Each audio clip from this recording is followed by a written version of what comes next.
Referee stoppage at 9 seconds of the very first round. Your winner in the red corner, Jon Kunnemon.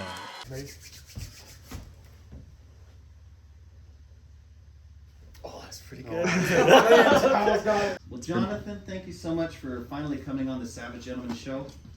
It's kind of a unique one for our fans because usually we don't get to have Ryan in the interview seat here. But I know that the two of you guys have been working together for a long time. So Jonathan Tiger Kunneman, or as you go by now, AK-47, currently 9-0. And if I'm not mistaken, you're on a 6-fight win streak this year? No, this year was 7 fights, actually. First round finishes. Seven first round finishes. I wanted to talk to you kind of about your year, what you attribute your wins to, kind of whatever advice you have for other up-and-comers, and what your journey's been like this year.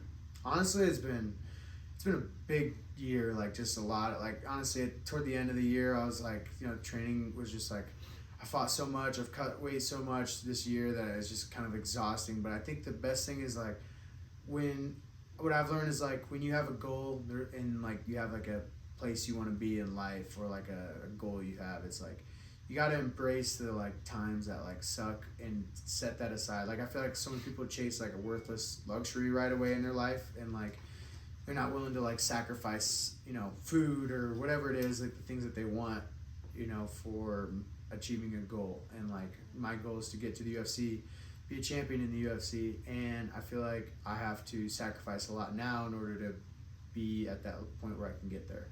And so what's made you so hungry? What's driven you since you were a kid to want to try and chase one of the toughest career options there is out there?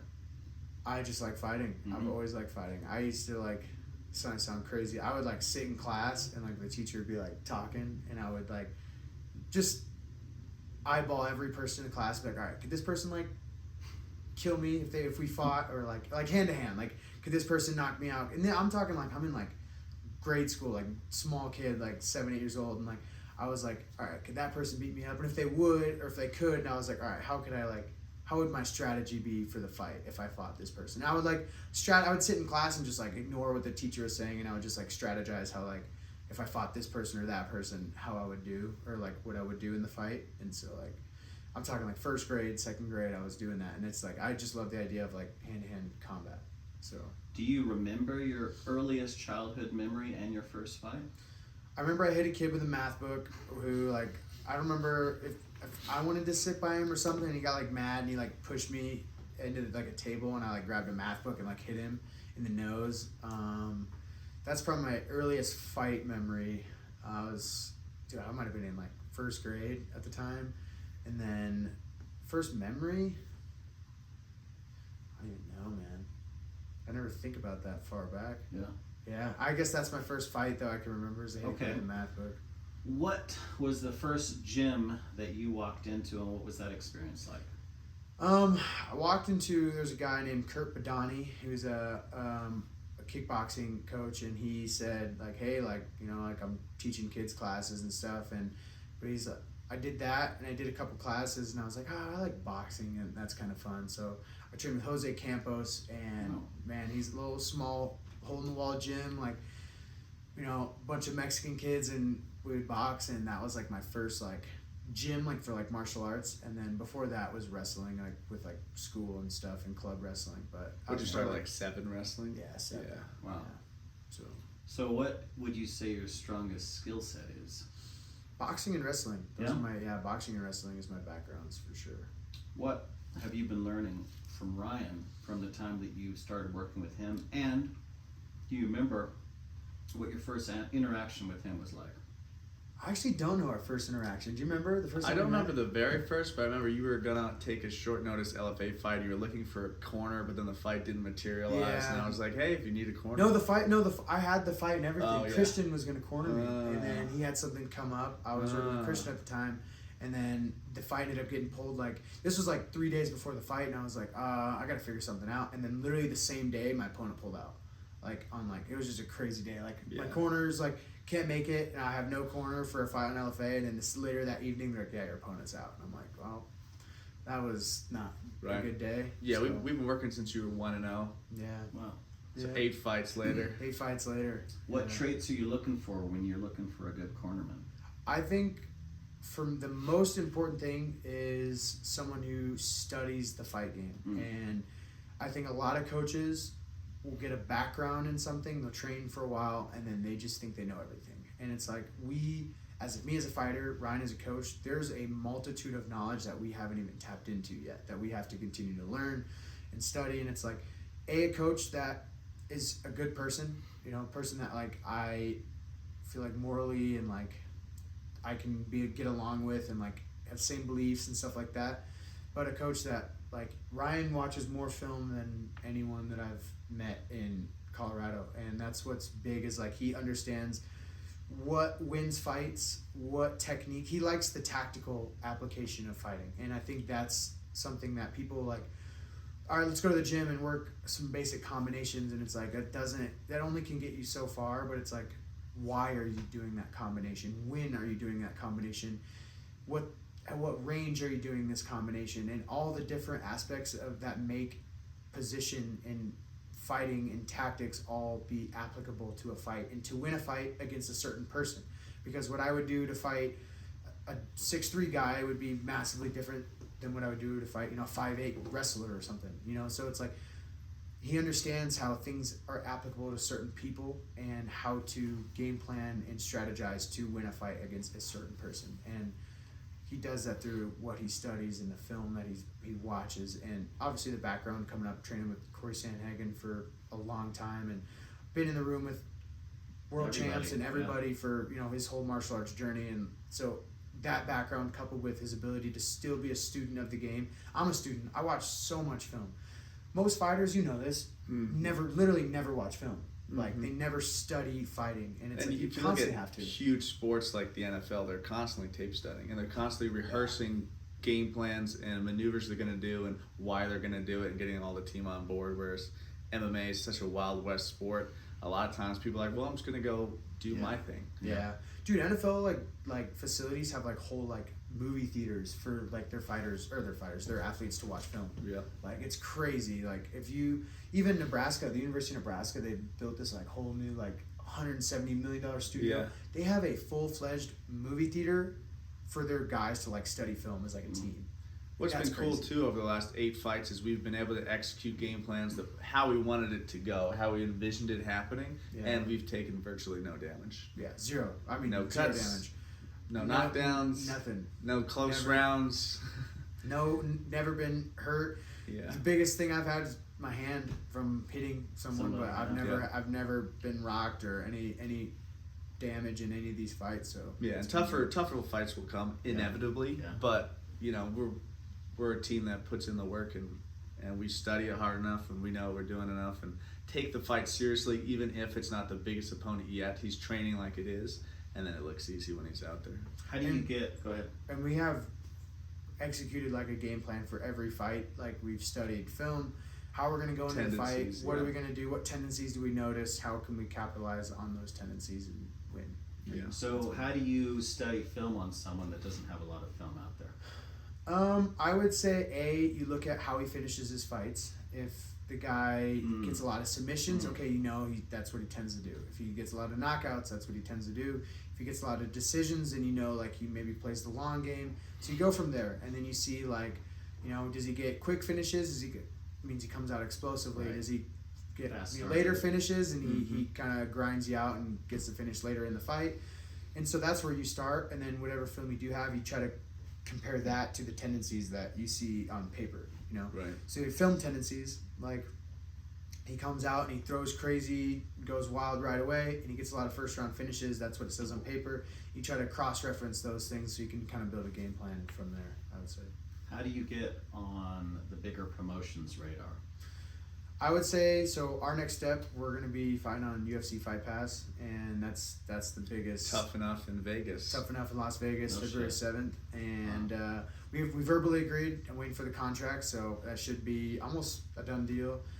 Fight there, the matchmakers go to it for the UFC. They go to the Tough Enough fights in Vegas in their hometown, and then go in there, we're 10-0, and then see if we can get picked up on Contender Series or maybe a short notice fight for the UFC in the spring. So How do you stay healthy and motivated when you're on the road?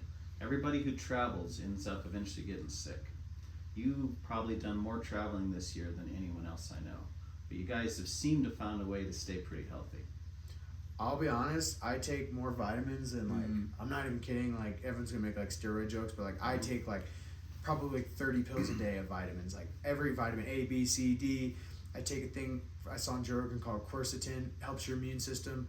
I take tons of vitamin D, that's big. I take echinacea, which helps like an herb for your immune system.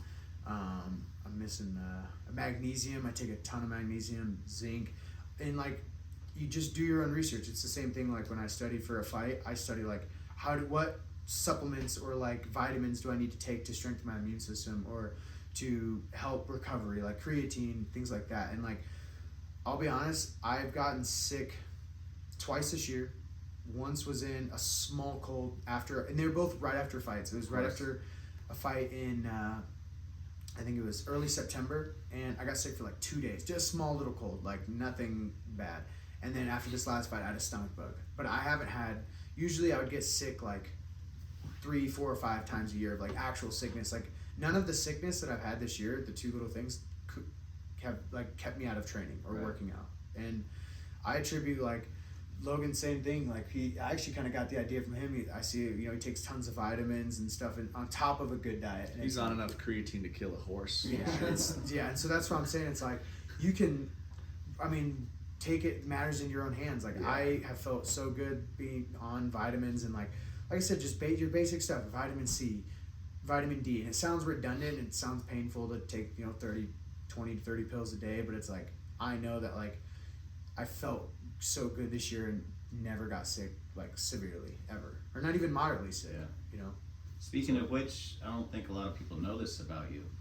You're a diabetic. Type 1 diabetic. How does this affect your training, and what kind of precautions do you have to take different than your average fighter?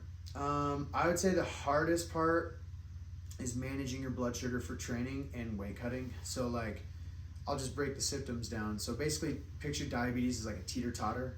You don't want your blood sugar to go high, and you don't want it to go low. So basically, when you go low, so insulin's what I take for diabetes. Insulin lowers your blood sugar, carbohydrates raise it. And my goal is to balance my insulin and carbohydrates so my blood sugar is like neutral. So it doesn't go low, it doesn't go high. When my blood sugar is high, your symptoms are, picture your veins being like pipes, and they have running water in those pipes, and then you fill those pipes with sand. How you would feel. You literally like can feel your blood being like almost like coagulated, or like you feel so bogged down and like achy and slow, and that's from all the sugar being in your blood. So basically, when you eat a carbohydrate, what happens is that carbohydrate gets broken down into glucose. Glucose is meant to go into your cells to produce glycogen and give you energy to do things like training, anything you do, right? So if I eat, let's say, a piece of bread, my body converts the carbohydrates in that bread to glucose.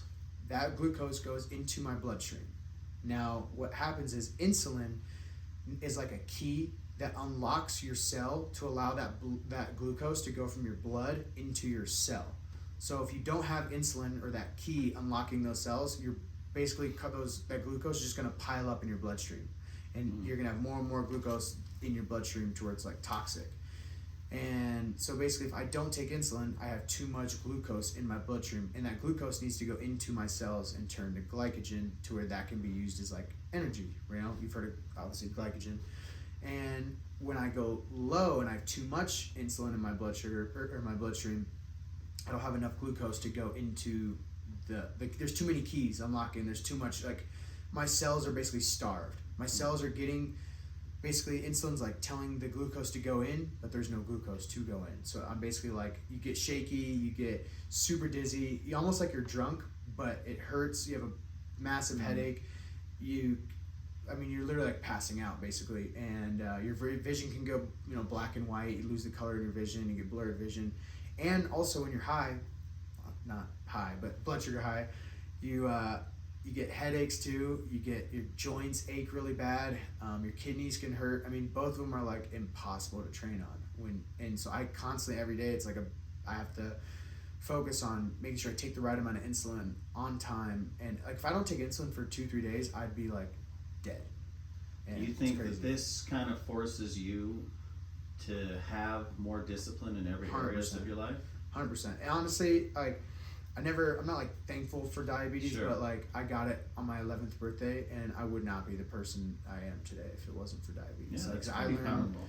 as soon as I had that, training became my life because they told me like, oh, you're not gonna be able to play sports or do any of this or that, and like you're gonna be insulin dependent. I take 10 shots a day every day. Wow.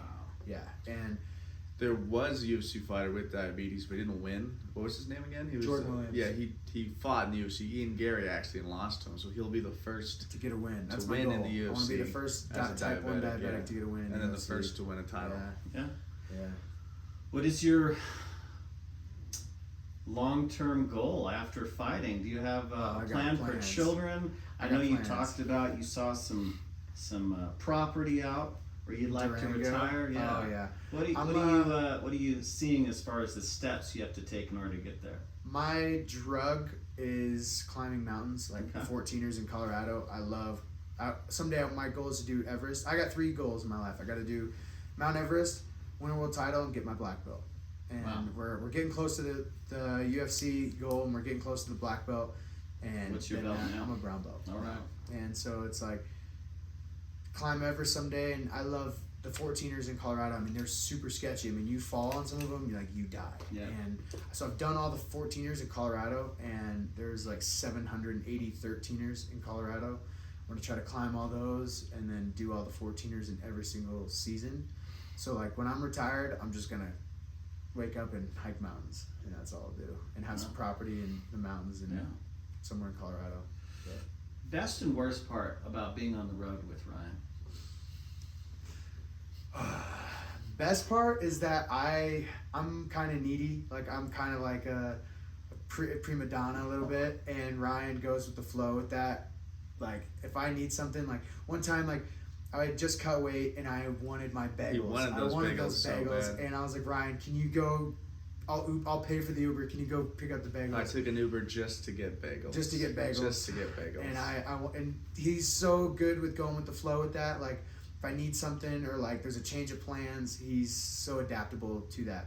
The worst thing about Ryan though, I think it's a tie between, and I never get mad at like of someone who does this because I put myself in the position to cut weight, but he has no shame. Yeah. He will eat whatever he feels. He'll walk right in with a burger and fries, Yeah. and it'll smell so good, and I'll be a little sad. I'll also be happy because I know he's enjoying it. But and the other thing is, I'd say Ryan snores. He's a snorer, Yeah. Not Bosco snoring. not a though, Bosco but snorer. So we got shout this out to friend. Bosco. Shout out to John Bosco. So we got this friend named Jon Bosco, and he's climbed Mount Everest. He's one of me, Logan, Wow. and Ryan's, Devin's friends. And he came to our fight me and Logan's fight in North Dakota in February. And I was sleeping. Ryan was sleeping out like a light. Logan's, I think he was watching his stupid shows. I won't even say the word anime, but whatever. He watches his anime. Next thing we know, we think there's a motorcycle outside. We think there's a motorcycle outside of our window. And I jolt awake, and it's Bosco just snoring. And I was like, what in the... I literally thought it was a motorcycle, dude. Like, outside of our window. Like, I was like, dude, this is crazy. And, yeah, it was Bosco. But we love Bosco. He's the man. He's, like, the best energy in a room you'll ever meet. So, we'll get him on this show sometime. Yeah. To keep things even, Ryan, what is the best and worst part of working with John? I think the best part is, as a coach, you want your athlete to meet you with the work ethic and meet you with the effort, because it's always not a good feeling if you feel like you're putting in a certain amount of effort and work and they're not doing it, and then you're like, well, why am I here? Why am I doing this? I never have to worry about that with John. He's always putting in the work. He's always training constantly. He's always trying to improve. He's pushing himself. He wants the tough rounds and sparring. He wants to train for 4 hours a day. He's asking if we can do more and more pads and more work and all that. I think his diabetes is almost a double-edged sword where it is tough but it also does make him more disciplined. That spills over to other parts of his personality because he is very much like planning ahead for 10 hypothetical situations. So like, well, if this happens and then potentially, I could do this and maybe could you do this potentially in this hypothetical situation. And I usually have tons of patience for it, but once in a while I'm like, I don't know, probably. I mean, I guess we could try. I'm the most over planning person. Yeah. Like I have a plan for what I'm going to eat in dinner in 10 days. He has a backup plan for his hypothetical plan. Okay. Oh, yes. You play a lot of chess? I do play a lot. Do you know that, or is he just asking that? No, I'm asking that. You don't know that? Dude, I play a ton of chess. He's a very good chess player. It lends itself to someone who plays chess. The way you're just strategically talking about your planning. No, it doesn't come from a overplan mind that doesn't practice something that gives itself a little more lenience towards being better at something like that. True. You definitely have to like cover your bases, and that's the way I am. It's like I always try to cover every single base of like something that like if we have a goal. We have a way we're going to do something. If there's something that can thwart that plan, then it's like I want to have that like covered and that situation taken care of. And it's like sometimes it is like it's a balance. Like sometimes you go with the flow too much, you end up opportunities start passing by you. Mm-hmm. You overplan too much, you over stress about things, and it makes things that aren't so difficult become more difficult. So it is the balance of like. For me, I'm a person who overplans, has to have a way of doing everything. Sometimes go with the flow, and it's like that's the thing with fighting too. Like things happen in the fight that you cannot prepare for, no matter how much you plan or how much you're ready for it. You could go in and break your toe on the first kick, and it's like it's not gonna end the fight, but you got to adapt to how the fight's gonna go, or like. Tons of different things. You can break your hand the wrong walkout song. They played the wrong walkout song for my last fight. No Sicario. Yeah, I know. It honestly made me sad. I wanted the Sicario. But it's like, in fighting, from the weight cut to the flights to the hotel. Remember we went to that hotel and it was like burnt down and we had to like find a new place to stay. And it's like things like that are going to happen on fight week, on fight day. And it's like, that's what's cool about why I love fighting. Outside of I like hurting people and them trying to hurt me. It's kind of inside the ring. Yeah, and it's like I like that fighting can like teach you ways to grow. Like you have to be honest with. Like you can lie to everyone in the world, but you never can truly lie to yourself. And like I feel like I am so honest with myself on like what do I suck at? What do I even outside of fighting? What character traits as a man do I need to improve on? Or like all the things that like you need to work on to make you a better person. I feel like fighting teaches you that because you have to be honest with yourself in the cage, and I've learned to take that outside of the cage and just improve myself as a person. And if I do this wrong or I treat people wrong in this scenario, I can like say I shouldn't do that, or like I need to fix how I talk to people in this manner, or like I need to grow up or be more mature in this scenario. And like that's what I like about fighting. It's the endless like journey of growth. And it's like you can be a black belt, you can be a world champ, but like the training and the learning never ends. And that's why I like martial arts. Give yourself some grace, John. You're 25 years old. Most 25-year-olds do not have the kind of discipline or mindset that you have. I was gonna pull McGregor thing, and you act 10. Yeah. Remember with Floyd? I forget what he said. He's like, you act 10. Yeah. No, I'm telling you, it's inspiring just to hear it, and that's what I'm hoping for our listeners. Is that with everything that we do, we hope some young kid out there, someone who's struggling, someone who's not really finding their ways, someone who's looking for what it is they're supposed to do, gets some inspiration from someone like you, who has dug deep enough to see a path to success that they believe will make them happy. And even if it changes along the way, at least they're walking. Yeah. And I think that means a lot. And that's the thing with fighting. There's like, so many people nowadays they get diagnosed with something and then it's just a self-fulfilling prophecy and that's their cop-out for the rest of their life. I couldn't do this because of this and this. I have ADHD. I can't get the job I want. I can't pursue the passion I want. And you've never really let it held you back. Like obviously we have to address it and be aware of it, but you've never let it stop you. Corey Sandhagen actually said something that actually stuck out to me one time. Is like I have these kind of like goals, and like sometimes you ride your self-worth on those goals. If like you don't accomplish them, you're not worthy of whatever type of person you want to be, or like your own just self-worth relies on those goals. And Corey one time was like, like I'd always think to myself, I lose every fight I ever take. I'm content being a loser. Like I put everything I had physically and mentally and emotionally into those goals, and if I came up short, like I can live satisfied knowing I gave it everything I had. Regret is way worse. Regret's way worse. Way In the worse. result, it's not about the result. It's about the journey of growth and like putting something before yourself and setting aside comfort and living, sacrificing things and in order to accomplish something great. And it's like, it'd be easy to sit there and be like, you know, I have to win a world title. I have to do this. Obviously, that's the goal. Theoretically speaking, I'm willing to die for that. Like I will put everything in my soul being to accomplish that. And if I come up short in certain regards in those goals, it's like I can be satisfied knowing I gave it every ounce of passion and obsession and effort that I could possibly give it. And So like, you didn't cut corners, you didn't skip training, you didn't cheat on your diet. and that's the thing. It's like that right there is like Corey said, if I'm a loser, I'm happy knowing I gave it all, my all. And like that to me, that's part of like with fighting, it's like people get so focused on like the status and like being narcissistic. Fighting has so much narcissism in it. Or the undefeated like, record. I'm the undefeated this, or walk around with your shades on indoors and acting like you're better than everybody. And it's like, this is about like, it's bigger than yourself. Like you're growing as a person and you're sacrificing things to get there. And it's like as soon as people, I feel like they make it a little bit, they change like what got them there, and that change in that mindset. They're not the same person in front of the cameras or on the big stage as they were when they were a broke fighter trying to make it coming up. And I feel like you have to stay true to those values. And like at least for me, I know that like I'm growing as a person from this. I'm maturing, I'm learning, and martial arts will always keep me humble and learning about myself and how to be better, no matter how far I get.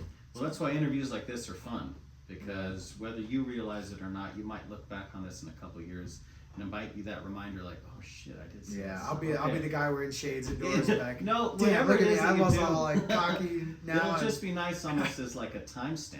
Like, Yeah. oh yeah, I did Yeah. that and I said that and I put those things into motion. Yeah. And now I just, whether I feel discouraged, whether I lost a few, I still got to keep going. Yeah. And I think that's why these things are kind of special. We have a lot of up and coming fighters we have on here. A lot of them are completely unknown. Yeah. But to have them start and catch them at the beginning, I think is pretty special. Yeah, it is cool, man. It's cool to see like people's backgrounds and where they come from, and it's crazy. People do change though. Like there's so many fighters I can see that were on the regional scene, humble. They make it big, and then they're cocky. They lose everything that was like kind of special about who they were. And I hope I never become that. If I get a lot of money, I don't know. Maybe I'll be an asshole, but man, we'll see.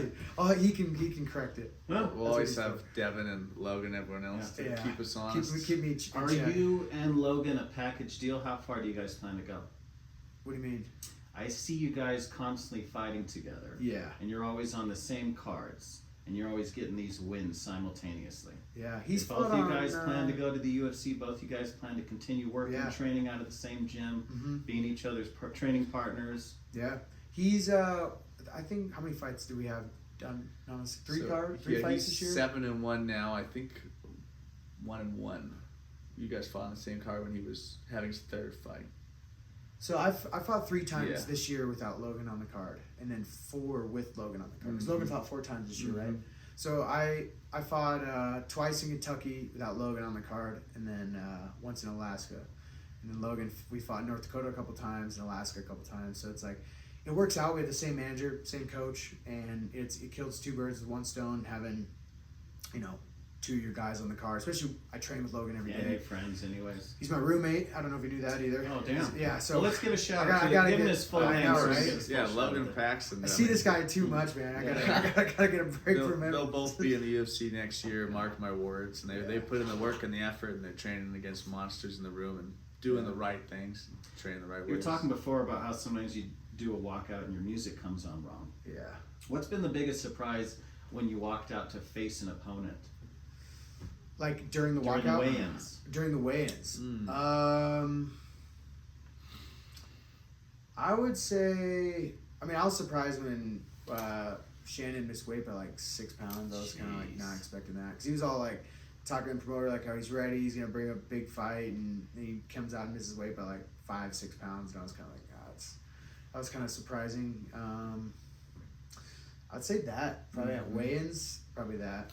When Doesn't anything too crazy at you weigh-ins. walk out to the weigh-ins and you see that you're physically in better shape than the other person, how much of a mental victory is that for you?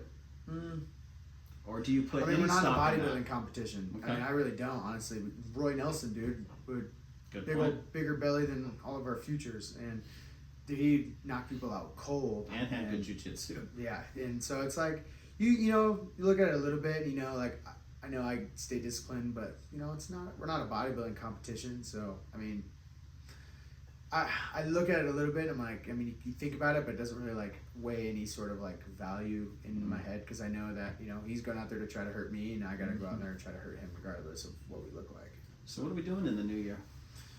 Going into the new year, like New Year's Eve. No. Oh, Plans for the new year, since you're always 5 steps ahead. well, I'll tell you about New Year's Eve. I'm gonna try to camp on the summit of a 14er and sleep overnight. I usually try to do something like that every year.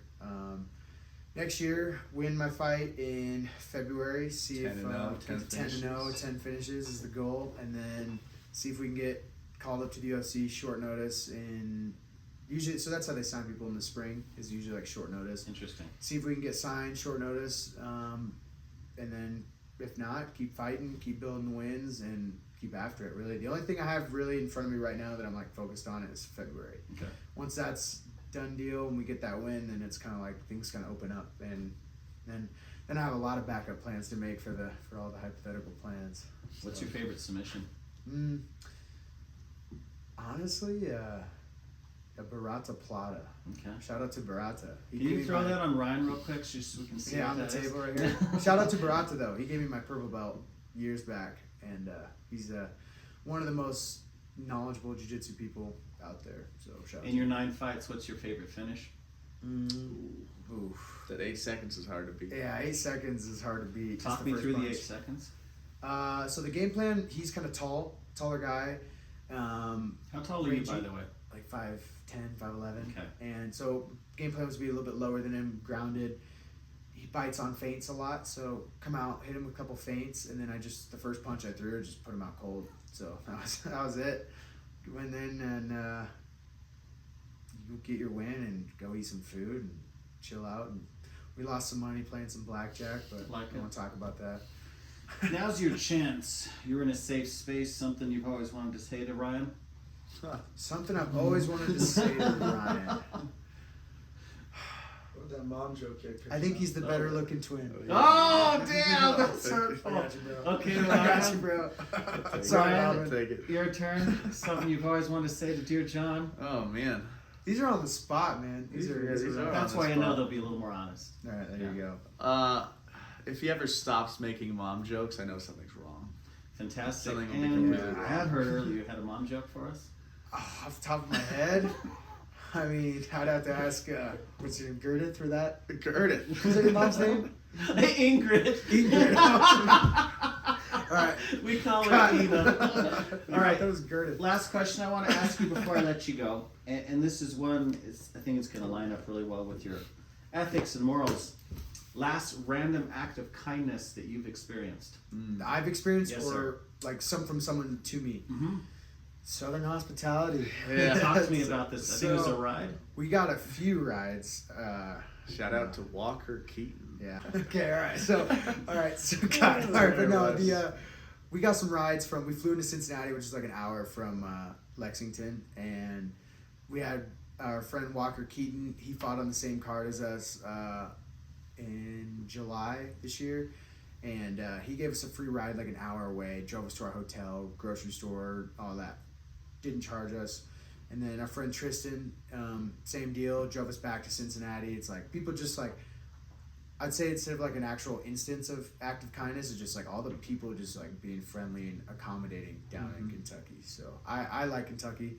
I usually am not a fan of the East. I feel like the East is, I'm a West guy. I like Colorado. I like New Mexico. But, as far as going to the East, I'd say Kentucky and the Lexington area is some of the most friendly people you can meet.